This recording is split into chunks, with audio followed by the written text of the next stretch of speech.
سورۃ الرحمان اور سورۃ الواقعہ یہ آخری جوڑا ہے. میں نے عرض کیا تھا شروع میں کہ یہ 7 صورتیں جو ہیں ان میں سے سورہ قاف منفرد ہے، سورہ زاریات، سورہ طور جوڑا ہے، سورۃ النجم، سورۃ القمر جوڑا ہے، سورۃ الرحمان، سورۃ الواقعہ یہ جوڑا ہے. یہ جوڑا بڑا عجیب ہے.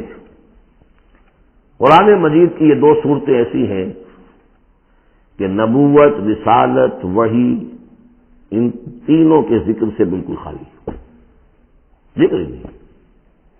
ہر صورت کا اپنا ایک مزاج ہے، اپنی ایک خاص شان ہے اس میں.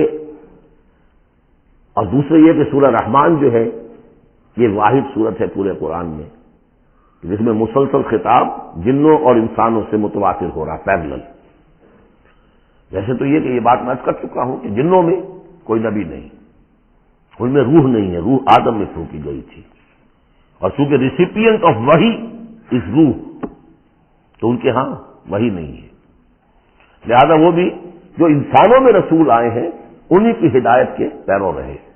ان میں سے جو اچھے لوگ ہیں، جو نیک لوگ ہیں، وہ ایمان لائے، جس کی ایک مثال ہمارے سامنے آ بھی چکی ہے. وہ جنات تھے، حضرت موسیٰ پر ایمان رکھنے والے تھے، تورات کے ماننے والے تھے، اور ان کا گزر ہوا، قرآن انہوں نے سنا، وہ ایمان لے آئے، اور پھر جا کر وہ اپنی قوم میں تبلیغ شروع کر دی. تو گویا کہ قرآن مجید میں جب یا ایھا الناس کہا جاتا ہے تو اگرچہ انسان مراد ہیں، لیکن یہ کہ انہی کے تابع خطاب جو ہے وہ جنات سے بھی ہے. لیکن اس صورت میں اس کو کھول دیا گیا. باقی یہ اسی پر قیاس کرتے ہیں، پورے قرآن کو سمجھیے کہ پورے قرآن کے مخاطب انسان بھی ہیں، جنات بھی ہیں. لیکن یہاں صرف یہ کہ اس کو ایک ایک قدم کے اوپر تسمیہ کا صیغہ، فَبِأَيِّ آلَاءِ رَبِّكُمَا تُكَذِّبَانِ فَبِأَيِّ آلَاءِ رَبِّكُمَا تُكَذِّبَانِ یا معشر الجن والانس، اے انسانوں اور اے جنات کی جماعتوں. جو کھل کر جو ہے صراحت کے ساتھ جو ہے انسانوں کے ساتھ جنات کا ذکر اور ان سے خطاب، تو صرف اس ایک صورت میں پورے قرآن مجید میں.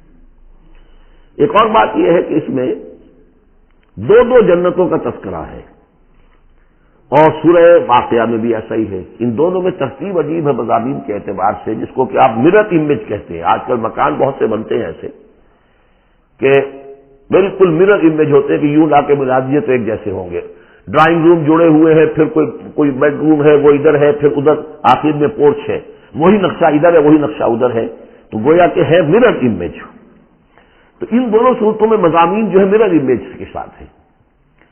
سورہ رحمان میں قرآن مجید کی عظمت کا بیان اور اس کا جو حق ہے جو انسانوں کو ادا کرنا چاہیے اس کو مضمر کیا، اور عظمت قرآن کا بیان کیا. یہ شروع ہو رہی ہے صورت اس سے. سورہ واقعہ میں وہ آخر میں آئے گا قرآن کی عظمت کا بیان، اور جو لوگ کہ اس کا حق ادا نہیں کرتے ان کا انجام. پھر اس میں اس کے بعد جو ہے پہلے ذکر ہے اہل جہنم کا،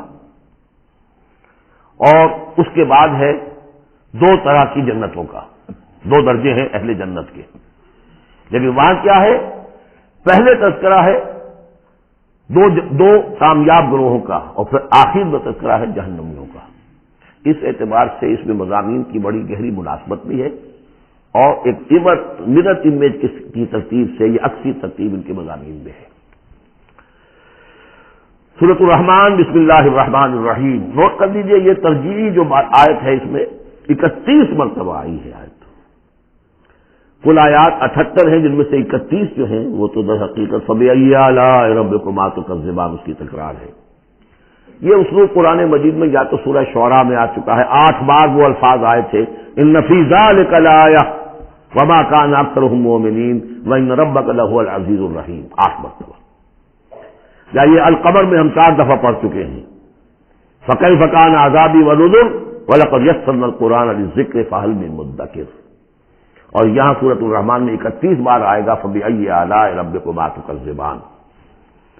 بسم اللہ الرحمن الرحیم. الرحمن علم القرآن خلق الانسان علمہ البیان. رحمان، اور یہ اللہ کا وہ نام ہے جو رحمت کے مادے سے، لیکن خاص شان اس کی یہ ہے کہ جس میں ایک طوفانی کیفیت سے اللہ کی رحمت ٹھاٹھے مارتے ہوئے سمندر کی طرح. غضبان ہم پڑھ چکے ہیں 2 دفعہ، نہایت غضبناک. حضرت موسیٰ کے لیے لفظ آیا غضبان آصفہ. تو عرب کہے گا اگر بھوک سے مر رہا ہے انا جوعان، پیاس سے مر رہا ہے انا عطشان، تو رحمان کے وزن پر بہت مبالغہ ہوتا ہے، اور اس میں ایک شان ہوتی ہے جیسے کہ طوفانی شان، طوفان وہ بھی اسی میں ہے۔ اور رحمان وہ ہستی کہ جس کی رحمت ٹھاٹھے مارتے سمندر کے مانند ہے۔ علم القرآن، اس نے قرآن سکھایا ہے۔ یعنی یہ کہ قرآن مجید کی عظمت کا تصور کرو، یہ اللہ کی رحمانیت کا مظہر عطم ہے، اس کی رحمت کی سب سے بڑی شان، اس کا مظہر عطم جو ہے وہ قرآن ہے۔ دوسری بات یہ، اللہ کے ناموں میں چوٹی کا نام رحمان ہے، بہت پسندیدہ، رحمت کی تو ضرورت ہر شخص کو ہے۔ حضور نے فرمایا میں بھی مستغنی نہیں۔ آپ نے ایک موقع پہ فرمایا کہ کوئی جنت میں صرف اپنے اعمال کی بنیاد پر نہیں جائے گا جب تک کہ رحمت خداوندی دستگیری نہ کرے۔ اور حضرت عائشہ سے ہے یہ روایت۔ حضرت عائشہ نے پوچھ لیا، ظاہر بات ہے میاں بیوی کے درمیان ایک بے تکلفی بھی ہوتی ہے کہ کیا حضور آپ بھی؟ آپ نے فرمایا ہاں میں بھی۔ الا ان یتغمدنی ربی برحمتہ، میں بھی جنت میں نہیں جا سکوں گا مگر اس صورت میں کہ میرا رب مجھے اپنی رحمت سے ڈھانپ لے۔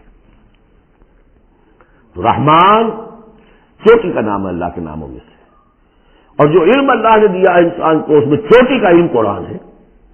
ایک علم وہ ہے ریویلڈ نالج جس کی چوٹی یہ ہے، ایک علم ہے ایکوائرڈ نالج، رفتہ رفتہ انسان جا رہا ہے، لیکن سب سے اونچا علم، سب سے بڑا علم خلق الانسان، اسی نے انسان کو بنایا، اور اس کی کریشن کا کلائمیکس انسان ہے، تخلیق کی معراج انسان ہے۔ خلقتہ بیدیہ، ہم نے دونوں ہاتھوں سے بنایا ہے، جس میں عالم امر اور عالم خلق جمع ہو گئے۔ اس سے آگے علمہ البیان، جو صلاحیتیں انسان کو دی ہیں ان میں چوٹی کی صلاحیت جو ہے بیان ہے۔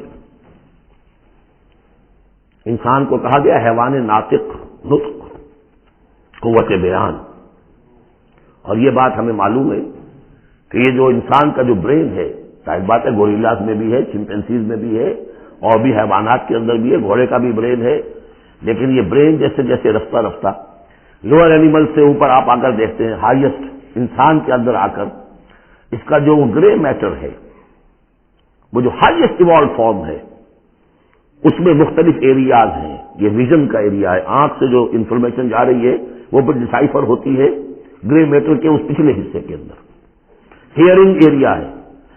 لیکن سب سے بڑا رقبہ جو ہے وہ ہے اسپیچ سینٹر، اور اس کے دو حصے ہیں، دوسرے کی بات سننا اور سمجھنا، پھر اپنی بات کہنا، یہ دو ایسپیکٹس ہیں اس کے۔ تو اسپیچ سینٹر، اس میں دونوں چیزیں آ جائیں گی، کلام کا فہم اور پھر کلام کو دوسروں تک پہنچانا۔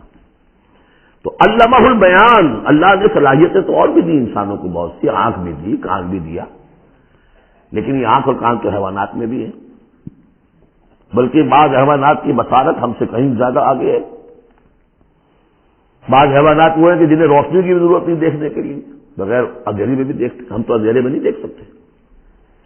اس طرح کان، گھوڑے کا کان جو ہے اس کے کان کھڑے ہو جاتے ہیں اینٹنا کی طرح سے، اگر کہیں سے آہٹ ہو، جب یہ آپ نے گھوڑ سوار بالکل نہیں دیکھا تو نہ سنا ہے، جب ذرا سی آہٹ کہیں کی گھوڑے نے سن لی۔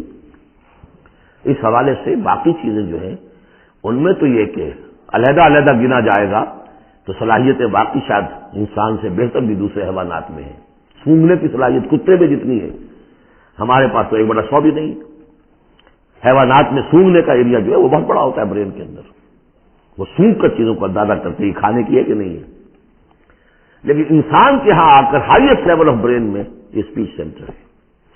اب یہ جو 4 آیتوں سے 3 جملے بنے، الرحمن آیت 1 ہو گئی لیکن جملہ تو نہیں بنا۔ الرحمن مبتدا ہے، علم القرآن خبر ہے، جملہ اب بنا، تو جملے 3 ہوئے، الرحمن و علم القرآن خلق الانسان علمہ البیان۔ اس کو جو ریشو پروپورشن کا قاعدہ ہوتا تھا نسبت و تناسب کا حساب میں، ارتھمیٹک میں 3 ویلیوز دی گئی ہیں، چوتھی تلاش کرو، چوتھی ویلیو اس میں کیا ہے جو مضمر ہے، چھپی ہوئی ہے۔ انسان کو جو بہترین صلاحیت اللہ نے دی ہے قوت بیان، اس کا مصرف بھی ہونا چاہیے بہترین۔ اس کا بہترین مصرف یہ ہے کہ قرآن سمجھو اور سمجھاؤ، قرآن پڑھو اور پڑھاؤ۔ جیسے کہاوت ہے کہ توپ اس لیے نہیں بنتی کہ اس سے مکھیاں ماری جائیں، اسی طرح اتنی بڑی صلاحیت جو تمہیں اللہ نے دی ہے، اسی صلاحیت کو وکلاء استعمال کرتے ہوئے جو اچھا آرگو کر سکے اس کی فیس بڑھتی چلی جاتی۔ ڈیماگوگ کوئی لیڈر ہے، بڑی اچھی تقریر کر سکتا ہے، وہ بڑھنے مارنے پر جو ہے مجمع کو آمادہ کر دے گا، لوگوں کو آمادہ کر دے گا، وہ اپنی گردنیں کٹوا دیں گے، لیڈر بن جائے گا۔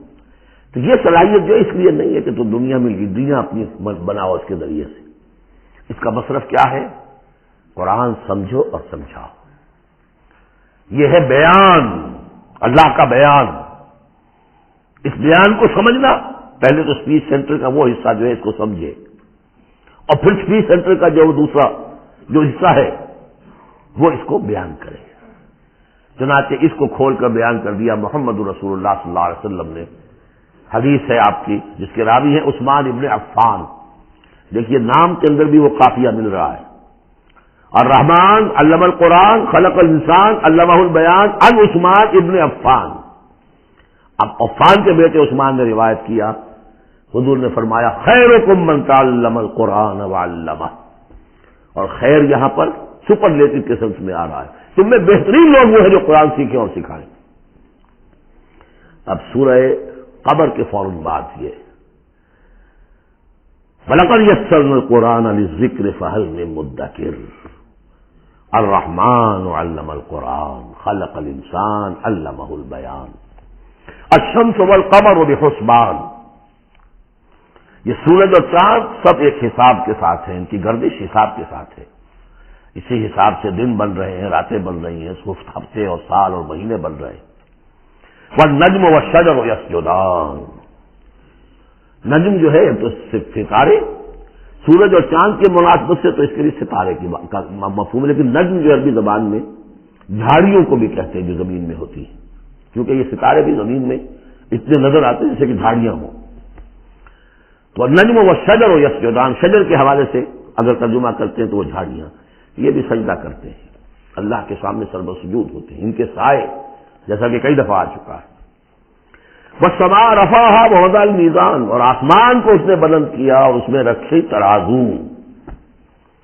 یہاں اس سے مراد وہ ترازو نہیں ہے جو کہ تولتی ہے دنیا کے اندر، اس میں بیلنس ہے، کاسمک بیلنس۔ آسمان اور زمین کے اندر، آسمان میں جتنے اجرام سماویہ ہیں، ان کو جو چیز تھامے ہوئے ہے، قائم رکھے ہوئے ہے، وہ ایک بیلنس ہے۔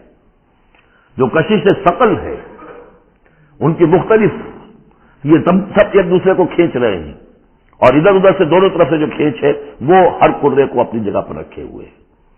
یہ بیلنس جب ذرا سا گڑبڑ ہوگا اور یہ قرے آپس میں ٹکرا جائیں گے، فاصلے بھی کہیں تو ہوتا ہے conversely proportional to the distance, لہذا جو گریویٹیشنل فورس ہے، اگر ایک طرف سے ذرا فاصلہ کم ہو گیا، اس کا مطلب دوسری طرف بڑھ گیا، تلپٹ ہو جائے گا۔ تو یہ کاسمک بیلنس ہے۔ وَالسَّمَاءَ رَفَعَهَا وَوَضَعَ الْمِيزَانَ أَلَّا تَطْغَوْا فِي الْمِيزَانِ، دیکھو اس میزان میں، اس توازن میں، یہ جو بیلنس ہے یہاں کا، اس میں کوئی کمی بیشی نہ کرو، بد زیادتی کرو۔ وَأَقِيمُوا الْوَزْنَ بِالْقِسْطِ وَلَا تُخْسِرُوا الْمِيزَانَ، اور قائم رکھو وزن کو قسط کے ساتھ، عدل کے ساتھ، اور اس کے اندر کہیں کوئی کمی نہ کرو، نہ تطغوا نہ تخسروا، نہ کمی نہ زیادتی۔ کہیں فاصلہ بڑھ جائے گا تب بھی خرابی، کہیں فاصلہ کم ہو جائے گا تب بھی خرابی۔ والارض وضعها للانام، الفاظ کی مناسبت سے بعض لوگوں نے سمجھا کہ ترازو ہی مراد ہے، تو ٹھیک ہے، اس میں کوئی حرج نہیں ہے اگر مراد دی جائے، لیکن ترتیب دیکھیے جس طرح یہ آ رہا ہے، الشمس والقمر بحسبان۔ اب اس کے حوالے سے یہ گویا کہ کاسموس کی بات ہو رہی ہے، اس کاسموس کی بات کے بعد نیچے اتر کے والارض وضعها للانام، تدریجاً نیچے آ رہے ہیں، اور زمین کو ہم نے بنا دیا، رکھ دیا، لوگوں کے لیے پست کر دیا، ان کے قدموں میں بچھا دیا اپنی مخلوقات کے لیے، اور مخلوقات میں انسان بھی ہیں، جنات بھی ہیں۔ فیہا فاکہۃ، اس میں میوے ہیں، والنخل، اور کھجوریں ہیں، ذات الاکمام، جن پر کے غلاف چڑھے ہوتے ہیں، والحب ذو العصف، اور اناج ہے جس کے ساتھ بھش بھی ہوتا ہے، والریحان، اس کے دو ترجمے ہیں، ایک تو یہ کہ اور خوشبودار پھول بھی ہے، یا یہ کہ اور دوسری غذائیں بھی ہیں۔ فَبِأَيِّ آلَاءِ رَبِّكُمَا تُكَذِّبَانِ، عام طور پر جو ترجمہ ہے اس میں اعلیٰ کا ترجمہ کیا گیا ہے نعمتیں، لیکن اصل میں یہاں نعمت قدرت ان دونوں کو جمع کیجیے. کہیں وہ نعمت کا تذکرہ ہے، کہیں اللہ کی قدرت کا ذکر ہے، اس کی قدرت کی نشانیاں ہیں. فَبِأَيِّ آلَاءِ رَبِّكُمَا تُكَذِّبَانِ، تو تم اپنے رب کی کون کون سی نعمتوں اور قدرتوں کا انکار کرو گے. تکذبان صیغہ ہے تثنیہ کا، دونوں سے خطاب ہو رہا ہے، انسانوں سے اور جنوں سے، اور یہ بات آگے چل کر واضح ہو جائے گی. خلق الانسان من صلصال کالفخار، ہم نے بنایا انسان کو اس صلصال سے، اس سوکھی ہوئی خشک مٹی سے، وہ گارا سنا ہوا گورا، صلصال من حمإ مسنون، اور جب وہ اتنا سوکھ گیا کہ کھنکنے لگا، کالفخار جیسے ٹھیکرا ہوتا ہے، اسے بنایا. وخلق الجان من مارج من نار، اور جنات کو ہم نے بنایا آگ کی لپٹ سے، جس کو کہ ہم اس سے پہلے پڑھ چکے ہیں سورہ ہجر میں، نار السموم، لو جیسی ہوتی ہے جس کے اندر کی آگ ہوتی ہے. تو ایسے ہی وہ جو فلیم ہوتا ہے، شعلہ، اس کا ایک حصہ تو ہے جو نظر آتا ہے اور ایک حصہ وہ جو نظر نہیں آتا. وہ جو اوپر کا حصہ ہے وہ ہے جب سب سے زیادہ ہیٹ ٹیمپریچر ہائیسٹ وہاں ہوتا ہے، وہ ہے مارج من نار. فبأي آلاء ربكما تكذبان، رب المشرقین و رب المغربین، وہ رب ہے مشرقوں کا بھی، دونوں مشرقوں کا اور دونوں مغربوں کا. یہ تسمیہ کی جو مناسبت سے یہاں پر مشرقین و مغربین کا، کہیں مشارق والمغارب ہے، رب المشارق والمغارب، کہیں مشرق و مغرب ہے، اور یہ سب ٹھیک ہے. مشرق و مغرب واحد کی حیثیت سے بھی درست ہے. اور مشرقین اور مغربین، اس وقت کا جو مشرق ہے جہاں سورج نکل رہا ہے، اس کے مقابلے میں مغرب ہے جہاں وہ ڈوبے گا. لیکن وہی مغرب وہ مشرق ہے، دوسرے ہمارا جو پیچھے جو حصہ گلوب کا اس کا مشرق ہے، اور جو ہمارا مشرق ہے وہ اس کا مغرب ہے. تو دو مشرق دو مغرب. پھر یہ کہ ہر نقطہ جو ہے زمین پر وہ مشرق بھی ہے مغرب بھی ہے. کسی نہ کسی وقت وہاں پر سورج جو ہے طلوع ہو رہا ہے، کبھی وہاں پر غروب ہو رہا ہے. تو مشارق والمغارب. لیکن یہاں پر تسمیہ کی مناسبت سے رب المشرقین و رب المغربین، دونوں مشرقوں کا رب مالک اور دونوں مغربوں کا. فبأي آلاء ربكما تكذبان، مرج البحرین یلتقیان، اس نے چلا لیے دو دریا جو آپس میں ملے ہوئے بھی ہیں، بینہما برزخ لا یبغیان، لیکن ان کے مابین ایک ایسا پردہ حائل ہے کہ وہ ایک دوسرے میں گھستے نہیں ہیں، داخل نہیں ہوتے، اپنی حد کے اندر رہتے ہیں. یہ ہے گرم روئیں چلتی ہیں ٹھنڈے پانی کے سمندر میں، یا جیسے کہ کابل پر نظر آتا ہے دو دریا چل رہے ہیں، دریائے سندھ کا پانی علیحدہ نظر آ رہا ہے اور دریائے کابل کا علیحدہ نظر آ رہا ہے، اور یہ اٹک پر نظر آتا ہے، اور کافی دور تک پھر علیحدہ علیحدہ چل کے نظر آتے ہیں. فبأي آلاء ربكما تكذبان يخرج منهما اللؤلؤ والمرجان، اور ان دونوں سے نکلتے ہیں موتی بھی اور گونگے بھی. فبأي آلاء ربكما تكذبان وله الجوار المنشآت في البحر كالأعلام، اور اس کے لیے ہی ہے، اللہ ہی کی ملکیت ہے وہ پہاڑ جیسے جہاز، جوار المنشآت جو اونچے کھڑے رہتے ہیں اور سمندر میں ایسے ہوتے ہیں جیسے پہاڑ. پچھلے زمانے میں بھی تو اگرچہ بادبانی ہوتے تھے، جب بادبان کھل جاتے تھے تو بڑی اونچی اونچی جو ہے بادبان ہوتے تھے ان کے، پہاڑ کی طرح پہاڑی ہے چھوٹی چھوٹی. اور آج جو کچھ چلتے ہیں بڑے بڑے جہاز، ان کو جو دیکھیں تو واقعی تو وہ پہاڑ ہوتے ہیں سمندر میں. فبأي آلاء ربكما تكذبان كل من علیہا فان. اب یہ جو یہاں آئی ہیں اب تک آیات، اللہ کی صنائی، اللہ کی قدرت نوٹ کریں گے جب ہم سورہ واقعہ پڑھیں گے. پہلے آیا ذکر قرآن، اس کی عظمت، اور اس کا جو ایک مضمر ہے چیز کہ انسان کو اس قرآن کی عظمت اور فضیلت کو سمجھ کر، اگر اللہ نے وہ جو شعر علامہ اقبال کا، اگر یک قطرہ خون داری اگر مجھتے پرے داری، بیا با من تو آ موزم طریق شاہ بازی را، اگر تمہارے جسم میں کوئی قطرہ خون ہے اور کوئی مٹھی بھر پر بھی تمہیں دے رکھے ہیں، اے چڑیا اے بیا، آؤ کہ میں تمہیں شاہ بازی کے طریقے سکھاؤں. اسی طریقے سے اگر تمہیں بولنے کی صلاحیت دی ہے اللہ نے، تو اس کا مصرف کیا ہے؟ خیرکم من تعلم القرآن وعلمہ. سمجھنے کی صلاحیت دی ہے، قرآن سمجھو. بیان کرنے کی صلاحیت دی ہے، بیان کرو قرآن کو. پھر یہ کہ اللہ تعالیٰ کی تخلیقی قوت، اس کا تذکرہ ہوا۔ وہاں آپ دیکھیں گے یہ بالکل الٹی یہی ترتیب ہوگی، آخر میں قرآن مجید کی عظمت، اس سے پہلے اللہ کی تخلیقی عظمت، اللہ کے یہی جو اعلیٰ ہے، اس کے بعد اب پہلے جہنم والوں میں تذکرہ یہاں ہو رہا ہے، وہاں بعد میں ہوگا۔ فرمایا کل من علیہا فان، جو بھی ہے اس زمین پر جو بھی مخلوقات ہیں سب فنا ہونے والی ہے۔ وَيَبْقَى وَجْهُ رَبِّكَ ذُو الْجَلَالِ وَالْإِكْرَامِ، باقی تو رہے گا صرف تیرے رب کا منہ، تیرے رب کا چہرہ، تو بہت بزرگی والا ہے اور بہت عظمت والا ہے۔ اب یہ کہ اللہ کا چہرہ ہم کیا اس کو نہیں سمجھ سکتے، آیات متشابہات میں سے ہوگا۔ جو اس کا مفہوم سمجھیں گے وہ یہ ہے اللہ کی ذات باقی ہے،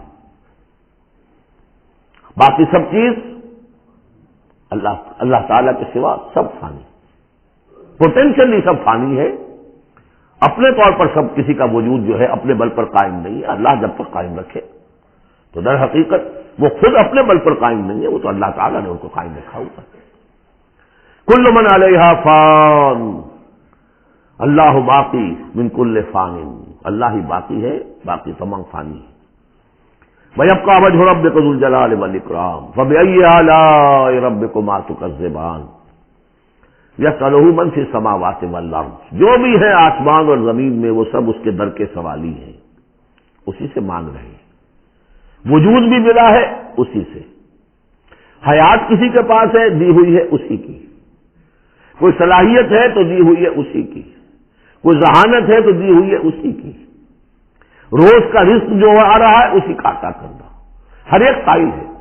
جو سورہ محمد میں ہم نے پڑھا کہ تم سب فقراء ہو واللہ هو الغنی وانتم الفقراء، تم سب کے سب محتاج ہو، تمہارا وجود مستعار، تمہاری حیات مستعار، تمہیں علم جو دیا اس نے دیا جتنا دیا، ولا یحیطون بشیء من علمہ الا بما شاء، تو تمہاری کیفیت یسألہ من فی السماوات والارض، اسی سے مانگتا ہے جو بھی ہے آسمانوں میں اور زمین پہ۔ کل یوم ہوا فی شان، وہ ہر دن ایک شغل میں ہے، اس کی ایک مصروفیت ہے۔ یہاں میرے نزدیک اشارہ ہے اسی بات کی طرف، یدبر الامر من السماء الى الارض ثم یعرج الیہ فی یوم کان مقدارہ الف سنۃ مما تعدون، تدبیر امر ہے، ایک دن کی تدبیر وہ کرتا ہے، کیا کچھ خواہش ہے وہ ایک دن اس کا 1000 سال کا ہے، اس میں کیا کیا ہونا ہے، کس طرح سے ہونا ہے، پھر وہ احکام کی تنفیذ ہوتی ہے، پھر اس کی رپورٹ ہے، اس کو واپس جاتی ہے۔ تو کل یوم ہوا فی شان، وہ کوئی ایک یوں سمجھیے کہ کوئی اسٹیٹک کوئی حقیقت نہیں ہے، خود اس کی مصروفیات، کل یوم ہوا فی شان، نئی شان کے ساتھ اس کا ظہور ہوتا ہے۔ کل یوم ہوا فی شان فبأی آلاء ربکما تکذبان سنفرغ لکم ایھا الثقلان، اب یہاں پر کھل کر بات کی کہ یہ تکذبان کیوں کہا جا رہا ہے، ہم جلد ہی فارغ ہو جائیں گے تمہارے لیے، اے دو بھاری قافلوں، اے انسانوں کا قافلہ اور اے جنات کے قافلے۔ ابھی جو ہے اس کائنات کو ہم نے چلایا ہوا ہے، ابھی مہلتیں ہم نے دے رکھی ہیں، وقت مقرر کیا ہوا ہے، اجل مسمى ہے اس کائنات کی بھی اور ہر قوم کی بھی، لکل امت اجل، ہر امت کے لیے بھی ایک اجل ہے، ہر ایک فرد کی اجل ہے، وہ سب ہے، لیکن عنقریب ہم فارغ ہو جائیں گے تمہارے لیے، تمہیں اپنے پاس بلا دیں گے، تم سے حساب کتاب لیں گے، تم سے پوچھ گچھ ہوگی۔ فبأی آلاء ربکما تکذبان، تو اے جنات اور اے انسانوں کی جماعت، تو تم اپنے رب کی کن کن نعمتوں کا اور کن کن صنائیوں کا، کن کن قدرتوں کا انکار کرو گے۔ یا معاشر الجن والانس ان استطعتم ان تنفذوا من اقطار السماوات والارض فانفذوا لا تنفذون الا بسلطان فبأي آلاء ربكما تكذبان يرسل عليكما شواظ من نار ونحاس فلا تنتصران فبأي آلاء ربكما تكذبان صدق اللہ العظیم۔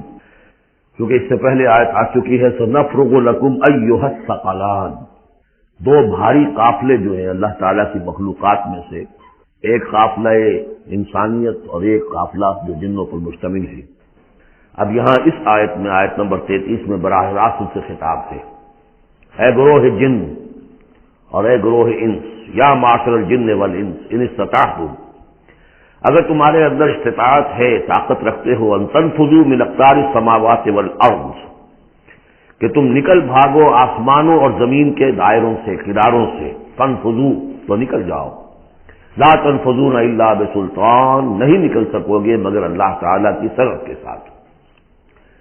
یہ آیت مبارکہ مشکلات القرآن میں سے ہے، پوری طرح ہم شاید ابھی نہ سمجھ پائیں جب تک کہ اور ہمارا علم جو ہے کائنات کے بارے میں، کاسموس کے بارے میں اور علم بڑھ نہیں جاتا، لیکن یہ کہ عام طور پر یہ سمجھا گیا ہے کہ یہ انسان اور جن جو ہیں ایک حد تک ان کی رسائی ہے اس کائنات کے اندر، اس سے آگے نہیں۔ جیسے کہ آ چکا ہے، میں پہلے بھی بیان کیا ہے کہ جنات کے لیے غالباً یہ ہمارا جو سولر سسٹم ہے، یہ پورا جو ہے یہ ان کی جولان گاہ ہے، اس میں یہ جائیں جدھر جائیں چلے جائیں، اس سے آگے نہیں۔ انسانوں کا معاملہ یہ ہے کہ وہ اس کے اندر بھی جو بھی فاصلہ طے کرتے ہیں، وہ ظاہر بات ہے کہ وہ اس کے لیے مشینیں ایجاد کر کے جہاں تک جا رہے ہیں، لیکن اس پورے سولر سسٹم تک بھی ان کی رسائی ممکن نہیں ہوگی۔ لیکن یہ کہ ایک گمان میرا ہے جو میں آپ کے سامنے پیش کر رہا ہوں کہ قرآن مجید جب آسمانوں اور زمین کی بات کرتا ہے تو وہ مراد ہوتی ہے کل کائنات، کل یونیورس، اور کل یونیورس کے کناروں سے نکل بھاگنا، اس کے کیا معنی ہے؟ اس کے معنی یہ ہے معدوم ہو جانا، یعنی یہ کہ جہنم میں پڑنے والے چاہیں گے کہ ہم معدوم ہو جائیں۔ کاش کہ جیسا کہ ہم نے پڑھا تھا سورہ نساء میں، فَكَيْفَ إِذَا جِئْنَا مِنْ كُلِّ أُمَّةٍ بِشَهِيدٍ وَجِئْنَا بِكَ عَلَىٰ هَٰؤُلَاءِ شَهِيدًا، اس روز انسان چاہیں گے کہ اس طرح زمین شق ہو جائے، وہ اس میں دھس جائے اور زمین اوپر سے برابر کر دی جائے۔ یہ تو ہوگا یوم الحساب کو، لیکن سوال یہ ہے کہ من اقطار السماوات والارض، تمام آسمانوں اور زمین کے کناروں سے نکل بھاگنا، معدوم ہونا، یہ بھی بس میں نہیں ہے۔ اللہ کے اذن سے ہی ہم بنے ہیں، ہمیں وجود عطا ہوا ہے، اور اللہ ہی کا اختیار ہے جو ہمیں معدوم کر سکتا ہے۔ ہم لاکھ چاہیں کہ معدوم ہو جائیں، معدوم نہیں ہو سکتے، یہ بھی ہماری اختیار سے باہر ہے۔ اذن رب ہی ہو تو ہم معدوم ہوں بغیر اذن رب۔ یہاں پر ویسے جو الا بسلطان، اللہ کا حکم، اللہ کی مرضی، اللہ کی سند، اس طرح کی کوئی بات ہے، اگرچہ عام طور پر بات وہ سمجھی گئی ہے جو پہلے میں نے بتایا، میرا گمان یہ ہے واللہ عالم۔ بہرحال مشکلات القرآن میں سے ہے۔ فَبِأَيِّ آلَاءِ رَبِّكُمَا تُكَذِّبَانِ، تو تم اپنے رب کی کن کن نعمتوں اور کن کن صناعیوں اور کاریگریوں اور کن کی قدرتوں کا انکار کرو گے۔ یرسل علیکما شواظ من نار، تم پر پھینکے جائیں گے شعلے بھڑکتے ہوئے آگ کے، ونحاس، اور دھواں ملا ہوا، وہ آگ جس میں کہ دھواں ملا ہوا ہو، فلا تنتصران، تو تم بدلہ نہیں لے سکو گے۔ فَبِأَيِّ آلَاءِ رَبِّكُمَا تُكَذِّبَانِ فَإِذَا انشَقَّتِ السَّمَاءُ، جب آسمان پھٹ جائے گا، فَكَانَتْ وَرْدَةً كَالدِّهَانِ، تو ایسے ہو جائے گا گلابی رنگ کا جیسے کہ تیل کی تلچھٹ ہوتی ہے، جب تیل کو صاف کیا جاتا ہے تو اس کے نیچے جو تلچھٹ رہ جاتی گلابی رنگ کی۔ فَبِأَيِّ آلَاءِ رَبِّكُمَا تُكَذِّبَانِ فَيَوْمَئِذٍ لَا يُسْأَلُ عَنْ ذَنبِهِ إِنسٌ وَلَا جَانٌ، تو اس روز کوئی پوچھنے کی ضرورت نہیں ہوگی ان کے گناہوں کے بارے میں، نہ انسانوں سے نہ جنوں سے۔ اللہ تعالیٰ پوچھے گا، حساب کتاب بھی ہوگا، لیکن یہ کہ اپنی جگہ پر ہر ایک کے چہرے پر لکھا ہوگا اس کا انجام۔ بل الانسان علی نفسہ بصیرہ، چنانچہ کئی جگہ قرآن مجید میں نقشہ کھینچا گیا ہے، میدان قیامت میں جب لوگ کھڑے ہوں گے، کچھ لوگوں کے چہرے تر و تازہ ہوں گے، کچھ لوگوں کے اوپر مردنی چھائی ہوئی ہوگی، جس کی مثال بہترین ہوتی ہے ہائی سکولز کے اندر۔ ہر سال جب ڈکلیئر کرتے ہیں امتحان، سالانہ امتحان کا نتیجہ، تو جب کھڑے ہوتے ہیں طالب علم سننے کے لیے، تو بعض لوگوں کے چہروں کے اوپر لکھا ہوتا ہے کہ یہ فیل ہونے، اس لیے کہ انہیں معلوم ہے لکھ کر کے آئے تھے ہم، اور بعض کے چہرے تر و تازہ ہوتے ہیں، انہیں اگر فکر ہوتی ہے تو اس کی کہ میں فرسٹ آتا ہوں یا نہیں آتا، بس اس کی تشویش ہو سکتی ہے، لیکن یہ کہ انہیں کوئی اندیشہ یہ نہیں ہوتا کہ وہ فیل ہو جائیں گے۔ فَيَوْمَئِذٍ لَا يُسْأَلُ عَنْ ذَنبِهِ إِنسٌ وَلَا جَانٌ، اس دن پوچھا جانا ضروری نہیں ہوگا کسی سے بھی، نہ جن سے نہ ان سے، ان کے گناہ کے بارے میں۔ فَبِأَيِّ آلَاءِ رَبِّكُمَا تُكَذِّبَانِ يُعْرَفُ الْمُجْرِمُونَ بِسِيمَاهُمْ، پہچان لیے جائیں گے مجرم اپنے چہروں سے، چہرے ان کے اترے ہوئے ہوں گے، انہیں تو معلوم ہوگا۔